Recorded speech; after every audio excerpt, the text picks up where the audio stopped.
వీడియోల కోసం మా అమరావతి గళం ఛానల్ని సబ్స్క్రైబ్ చేసుకుని బెల్ ఐకాన్ నొక్కండి.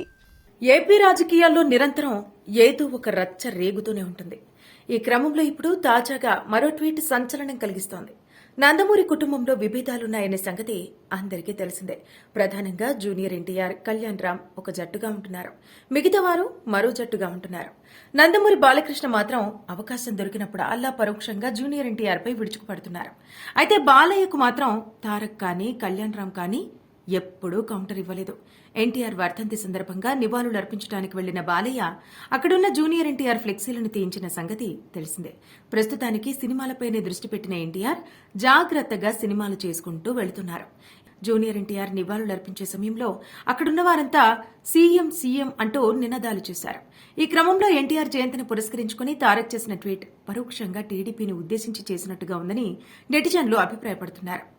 మీ పాదం మోపక తెలుగు ధరిత్రి చిన్నబోతుంది, మీ రూపు కానక తెలుగు గుండె తల్లడిల్లిపోతుంది. పెద్ద మనసుతో ఈ ధరిత్రిని, ఈ గుండెని మరొక్కసారి తాకిపోతాతా అంటూ ట్వీట్ చేశాడు తారక్. అయితే దాన్ని కొందరు నెటిజన్లు మరో రకంగా మారుస్తున్నారు. తెలుగుదేశం చిన్నపోతోందంటూ పెద్ద మనసుతో మళ్లీ రా తాత అంటూ అన్నట్టుగా పదాలను మార్చి కామెంట్లు పెట్టడం, ట్వీట్ చేయడం చేస్తున్నారు. దీంతో ఈ ట్వీట్ రాజకీయ వర్గాల్లో చర్చనీయాంశమైంది. జూనియర్ ఎన్టీఆర్తో నందమూరి కుటుంబ సభ్యుల అనుబంధం అసలే అంతంత మాత్రంగా ఉంటున్న తరుణంలో ప్రస్తుతం ఈ ట్వీట్ వెలువడటం రచ్చరిపుతోంది. ఇప్పటికే కొడాలి నాని, వల్లభనేని వంశీ లాంటి వారు చంద్రబాబు, భువనేశ్వరి, లోకేష్, బాలయ్యపై చేసిన వ్యాఖ్యలు ఎంతో దూరం పెంచాయి. ఎందుకంటే ఆ నాయకులను తారక్ నియంత్రించగలగడం అనేది వారి అభిప్రాయం. కానీ అలా చేయటం లేదని నందమూరి కుటుంబ సభ్యులు ఆరోపిస్తున్నారు. ఇప్పుడు ఈ ట్వీట్ రావటం మరింత ఉత్కంఠను కలిగిస్తోంది.